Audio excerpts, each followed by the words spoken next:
बिस्मिल्लाहिर्रहमानिर्रहीम। अस्सलामुअलैकुम। सिरात मुस्तकीम सऊदी न्यूज़ चैनल में आप सबको खुश आमदीद कहा जाता है। आज 9 जून 2022 है। सऊदी वज़ारत सेहत की जानिब से कोरोना से मुतल्लिका ताज़ा तरीन अपडेट जारी हुई है, जिसमें बताया गया है कि पिछले 24 घंटों के दौरान सऊदी अरब में 2 अफराद का कोरोना की वजह से इंतकाल हो चुका है। इन्ना लिल्लाहि व इन्ना इलैहि राजिऊन। 90 अफराद की हालत काफ़ी ज़्यादा ख़राब है, इनके लिए खुसूसी तौर पर दुआ की जाए। जबकि 658 अफराद कोरोना से सेहतयाब भी हुए हैं।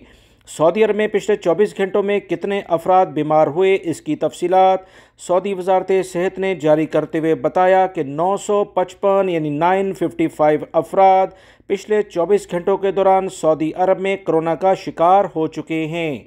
मुसलसल तीसरे दिन तकरीबन 1000 के करीब ही ये अफराद आ रहे हैं। इसलिए तशवीश की बात सऊदी वज़ारत सेहत ने जारी की है और कहा है कि तमाम लोग कोरोना से मुतल्लिका जो एहतियाती तदाबीर हैं उस पर लाजमी तौर पर अमल करें। समाजी फासले की, रश वाली जगहों पर लाजमी पाबंदी की जाए।